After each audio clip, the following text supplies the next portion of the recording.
मसीहियों यानी क्रिश्चियंस को बाइबल सिखाने एवं उपदेश देने के लिए और उन लोगों के लिए बनाए जाते हैं जो सच्चे परमेश्वर को ढूंढ रहे हैं। किसी अन्य धर्म की आलोचना करना या उसके अनुयायियों का अपमान करना हमारा उद्देश्य बिल्कुल नहीं है। लेकिन कई क्षेत्रों में बाइबल की शिक्षाएं अन्य धर्मों के साथ मेल नहीं खाती। इसलिए अगर किसी को बाइबल की शिक्षाओं से ठेस पहुंचती हो तो कृपया हमारे वीडियो न देखें। प्रभु आपको हम सीख रहे हैं दो राज्य। कम ऑन, सभी लोग बोलो दो राज्य। जो हमारे ऑनलाइन ऑडियंस है जो हमें देख रहे हैं, आपका स्वागत है। परमेश्वर आप सबको बहुत आशीष दे। पिछले संडे हमने सीखा कि परमेश्वर सारे दुनिया का राजा है और दुनिया में जो कुछ है वो सब परमेश्वर का है। हालेलुया। जब प्रभु यीशु इस धरती पर आए और जब वो गवर्नर पिलातुस के सामने खड़े हुए, जब उनको गिरफ्तार किया गया, तो पिलातुस ने उससे पूछा, क्या तू राजा है? क्या तू यहूदियों का राजा है? और यीशु ने कहा, तूने स्वयं कहा है कि मैं राजा हूं, और हाँ, मेरा जन्म इसलिए हुआ है राजा होने के लिए, और जो कोई सत्य की ओर है वो मेरी बातें सुनता है। तो यीशु मसीह ने ये बात की पुष्टि की कि वो राजा है और वो परमेश्वर का राज्य स्थापित करने के लिए इस दुनिया में आए। हालेलुया, बोलो हालेलुया। एक राजा जो है वो पूरे राज्य का मालिक होता है। राज्य की सारी चीजें उसकी पर्सनल प्रॉपर्टी होती है, उसकी अपनी निजी संपत्ति होती है।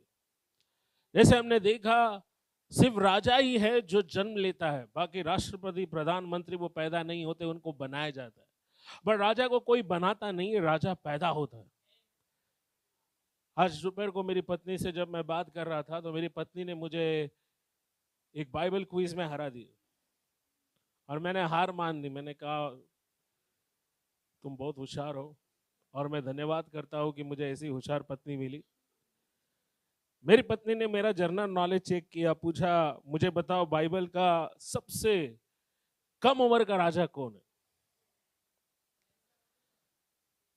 तो मैंने बाइबल में ध्यान दिया और मैंने कहा राजा आसा, क्योंकि वो 8 साल की उम्र में राजा बना। मेरी पत्नी ने कहा, फिर देखो कौन है? तुम्हारा जवाब गलत। मैंने कहा, कोई ऑप्शन दो कंप्यूटर जी। मैंने कहा, कोई ऑप्शन नहीं है। और मेरी पत्नी ने कहा, बोलो, घड़ी बजेगी टिक टिक। ओके, जवाब है तुम्हारे पास? मैंने कहा, नहीं, मेरे पास कोई जवाब नहीं, जो मुझे पता था मैंने बताया। मेरी पत्नी ने कहा, दुनिया का सबसे छोटा राजा यीशु मसीह था, क्योंकि वो पैदा होते ही राजा बना। स्वर्गदूत आए, उन्होंने कहा कि आज तुम्हारे लिए एक राजा का जन्म हुआ है। हालेलुया। सो मैंने मेरी पत्नी को कहा, धन्यवाद प्रभु, मेरी पत्नी को जो बुद्धि आपने दी, धन्यवाद। सो हम देखते हैं कि एक राजा जो है वो सारे राज्य का मालिक होता है, ना कि प्रधानमंत्री या राष्ट्रपति। आप देखो, प्रधानमंत्री आते हैं, जाते हैं, मुख्यमंत्री चुने जाते हैं, चले जाते हैं, लेकिन एक राजा जब पैदा होता है तो वो हमेशा के लिए राजा होता है। और ऐसे ही कोई भी राजा नहीं बनता है। राजा बनने के लिए आपको राजा के घर में पैदा होना पड़ता है। और आप देखो, राजा दाऊद को दाऊद की संतान कहते हैं, यीशु मसीह को राजा दाऊद की संतान कहते हैं। भजन 50 और 10 में लिखा है, क्योंकि वन के सारे जीव जंतु और हजारों पहाड़ों के जानवर मेरे ही है। पढ़ो भजन संहिता 50 एंड वर्स 10। भजन संहिता 50 अध्याय और वचन 10, जल्दी से पढ़े। क्योंकि वन के सारे जीव जंतु वन के सारे जीव जंतु और हजारों पहाड़ों के जानवर और मेरे ही हजारों हैं। पहाड़ों के जानवर मेरे ही है। हाँ, अंग्रेजी में लिखा है, the kettles on the 1000 hills is mine. परमेश्वर कहता है कि हजारों पहाड़ों पर जो जानवर है वो मेरे ही है। शायद आपको और मुझे नहीं पता कि बकरों की प्रजाति कितनी है, भेड़ों की प्रजाति कितनी है, लेकिन परमेश्वर कहता है कि जितनी भी प्रजाति है वो सब मैंने बनाए हैं। वो सारे भेड़ बकरियां मेरे ही है। इस बात को ध्यान दीजिए कि पूरी सृष्टि में ओके, जितने सोने और बहुमूल्य धातु के खदान पाए जाते, चाहे वो हीरे हो, समुद्र में पाए जाने वाले तेल के कुएं, सब कुछ परमेश्वर का है। हालेलुया। क्योंकि इस सारे संसार का रचयिता कौन है? परमेश्वर है। और भजन 50 में अभी हमने पढ़ा, परमेश्वर कहता है कि हजारों पहाड़ों के जानवर मेरे ही है, सारी जीव जंतु मैंने ही बनाए। परमेश्वर ने मनुष्य को कभी भी पृथ्वी का मालिक नहीं बनाया। ओके, जब परमेश्वर ने आदम को रचा, परमेश्वर ने कहा पृथ्वी को अपने कब्जे में लो, यानी हम सिर्फ कब्जेदार हैं, हम केवल पृथ्वी के रखवाले हैं, भंडारी है। जो कुछ परमेश्वर ने बनाया हम केवल उसके मैनेजर्स हैं। इसलिए बाइबल कहती ना तुम इस जगत में कुछ लाए हो, ना तुम इस जगत से कुछ ले जा सकते हो। यानी जो कुछ इस दुनिया में रहते हुए आप अर्जित करते हो, आप हासिल करते हो, वो आपको परमेश्वर ने दिया है। क्या आप इस बात से राजी हैं? क्या आप इस बात को मानते हैं? हाँ, हेलो। आप कहेंगे नहीं पास्टर, मैंने मेरी बुद्धि से घर बनाया, मेरी जॉब से मैंने गाड़ी खरीदी, मैंने बंगला खरीदा, मैंने ज़मीनें खरीदी, मेरा बैंक बैलेंस जो कुछ भी है वो मेरी मेहनत और मेरी बुद्धि का परिणाम है। हेलो, मेहनत करने के लिए जो ताकत है वो भी परमेश्वर ने आपको दी। आपकी बुद्धि किस तरह काम करते है ये आपको नहीं मालूम, यानी सोचने समझने की शक्ति भी परमेश्वर ने आपको दी है। सो आप ये कभी नहीं बोल सकते हैं कि आपने अपनी बुद्धि या ताकत से जीवन में कुछ भी हासिल किया है। सो अगर आपके पास आज घर है, बच्चे हैं, अच्छा करियर है, जॉब है, तो वो सब याद रखिए परमेश्वर ने आपको दिया है। इस बात को ध्यान रखना बहुत जरूरी है। परमेश्वर का वचन कहता है कि उसने कभी भी हमें इस संसार का मालिक नहीं बनाया, बल्कि उसने हमें इस संसार के लिए भंडारी और रखवाले बनाए।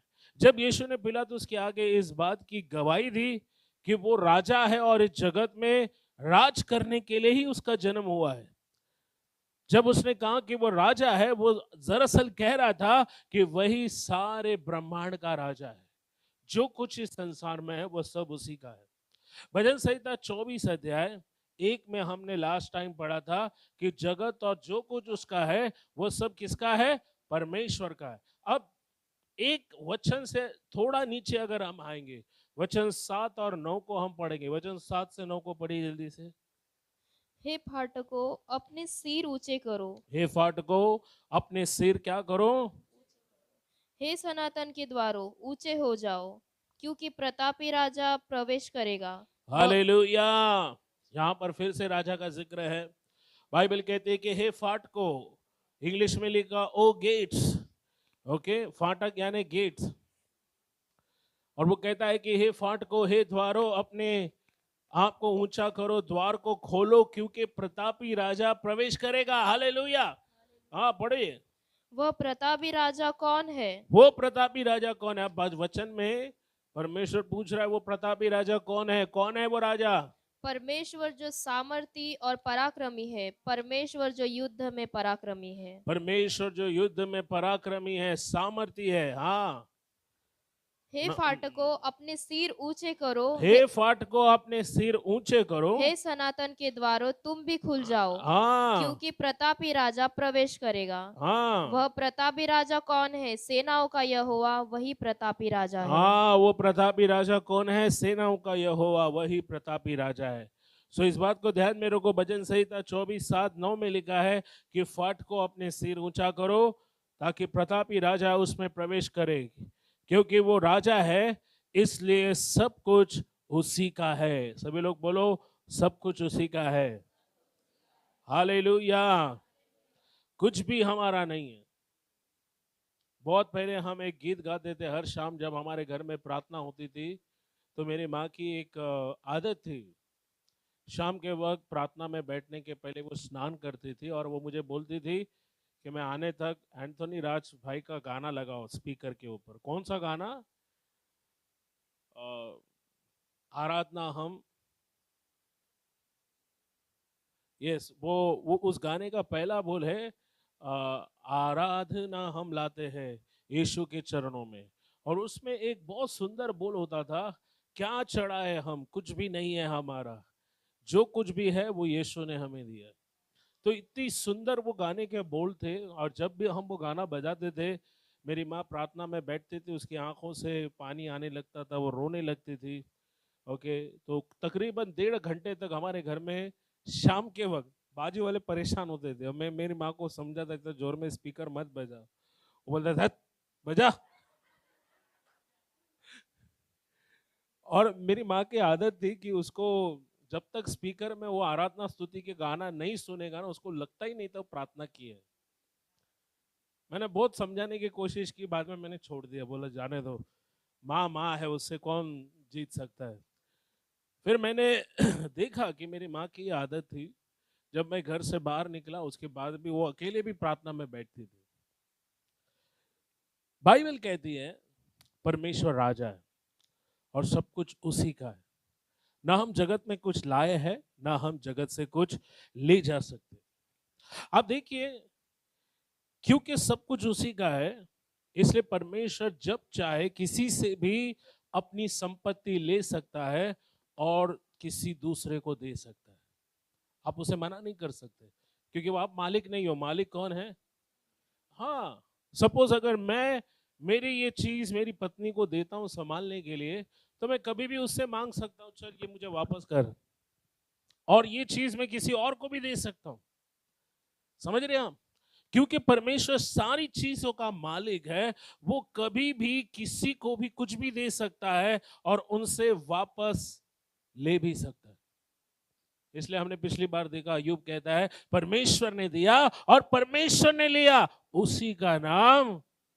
हम सबको जब परमेश्वर से कुछ मिलता है ना, बहुत खुशी होती है, लेकिन जब कुछ वो लेता है तो हम रोना शुरू करते हैं। छोटे बच्चे मालूम ना, उनके हाथ से कुछ ले लिया तो कैसा होता है, वो रोना शुरू करते हैं। पर याद रखो, अगर आप चाहते हैं कि परमेश्वर आपको और दे, तो आपको देने वाला बनना पड़ेगा, क्योंकि परमेश्वर का वचन साफ कहता है लूका 6 में कि जब तुम दोगे तो तुम्हें और, हेलो, सो परमेश्वर सारी चीजों का मालिक है, इसलिए वो कभी भी किसी से कुछ ले सकता है और वो उन चीजों को किसी और को भी दे सकता है, हम उसे रोक नहीं सकते। इसलिए कभी भी हमें यह सोचना नहीं चाहिए कि मैं सारी संपत्ति का स्वामी हूं। No, I am not the owner, मैं ओनर नहीं हूं। बोलो अपने बाजू वाले को कि मैं ओनर नहीं हूं, मालिक कोई और है। कौन है मालिक? हाँ, कौन है मालिक? हाँ, हमारे महाराष्ट्र के ग्रामीण भागों में ना पति को मालक बोलते हैं। क्या बोलते हैं? हाँ, जब हम पुणे गए थे तो हमारे बाजू में महाराष्ट्रियन फैमिली, वो बोलते थे मेरी माँ को, तुझा मालक कुठे आहे? मैं मेरी माँ को बोलता था, ये मालक क्यों बोल रहे हो, तो डैडी है। हाँ, लेकिन हम सबका मालिक, हम सबका स्वामी परमेश्वर है। हालेलुया। सोचो, लूका में एक लोभी किसान का दृष्टांत है। यीशु ने लूका रचित सुसमाचार 12वें अध्याय में एक लोभी, एक स्वार्थी किसान का दृष्टांत दिया है, जिसकी भूमि में बड़ी उपज हुई और उसने बड़े बखारियों को बनाकर उसमें सारा अपना उपज इकट्ठा किया, और वो सोचने लगा कि बहुत सालों तक मेरे पास बहुत सारी संपत्ति है, इसलिए मैं चैन करूंगा, खाऊंगा पीऊंगा और सुख से रहूंगा। लेकिन परमेश्वर कहता है, हे मूर्ख, अगर आज की रात मैं तेरा प्राण ले लूं, तो ये सब जो तूने कबाड़ में इकट्ठा किया है, बैंक में इकट्ठा किया है, state bank of India, SBI, Sakinaka branch, जो कुछ तूने चांदीवली शाखा में जमा किया है, संघर्ष नगर शाखा में, जो कुछ तूने पतपेड़ी में जमा किया है, जो कुछ तूने किचन के गल्ले में डब्बे में जमा किया है, वो सब किसका होगा? किसका होगा? जिसने कुछ नहीं किया, जिसने कुछ नहीं किया। कभी आपने देखा जिसने जिंदगी भर कुछ नहीं किया, उसको फुकट में आसानी में सब कुछ मिल जाता है? हाँ, हाँ। तो परमेश्वर पूछता है, देखो अगर मैं गलत हूं तो आप पढ़ सकते हैं, लूका 12 अध्याय 16 से 21 वचन को पढ़िए जल्दी से। उसने उनसे एक दृष्टांत कहा किसी धनवान की भूमि में बड़ी उपज हुई। किसी धनवान की भूमि में बड़ी उपज हुई। अब ये कोई धनवान किसान था जिसकी बहुत बड़ी खेती थी, उसमें बहुत बड़ी उपज आई। हाँ, तब वह अपने मन में विचार करने तब लगा, वो अपने मन में विचार करने लगा, मैं क्या करूं? मैं क्या करूं? क्यों क्योंकि मेरे यहाँ जगह नहीं जहाँ अपनी उपज इत्यादि रखूं। और हाँ, उस वो कह रहा है कि मेरे पास जगह नहीं है, इतना पैसा मैं किधर रखूं, कौन से बैंक में जमा करूं?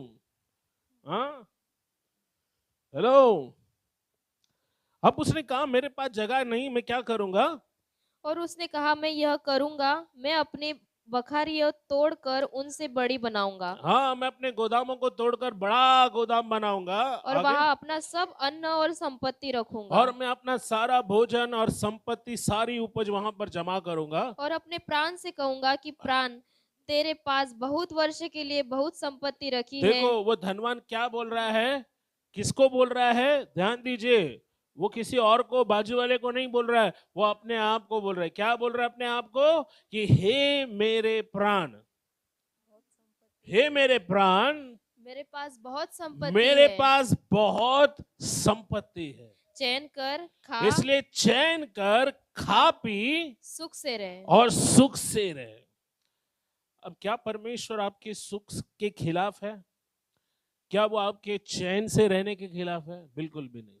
फिर यहाँ परमेश्वर हमें क्या समझाना चाहता है? क्यों आखिर वो आगे उस किसान से क्या कहता है? देखो, परंतु परमेश्वर ने उससे कहा, परंतु परमेश्वर ने उससे कहा, हे मूर्ख, हे मूर्ख, इसी रात तेरा प्राण तुझसे ले लिया जाएगा। इसी रात अगर तेरा प्राण तुझसे ले लिया जाएगा, तब जो कुछ तूने इकट्ठा किया है वह किसका होगा? हाँ, जब जो कुछ तूने इकट्ठा किया है वो किसका होगा? सुनो, यहां पर सारी मौज मस्ती, सारी सुख सुविधा अनुभव करने के लिए जिंदा रहना तो चाहिए ना। इसलिए यीशु ने कहा तुम्हारे प्राण से बढ़कर कुछ नहीं है।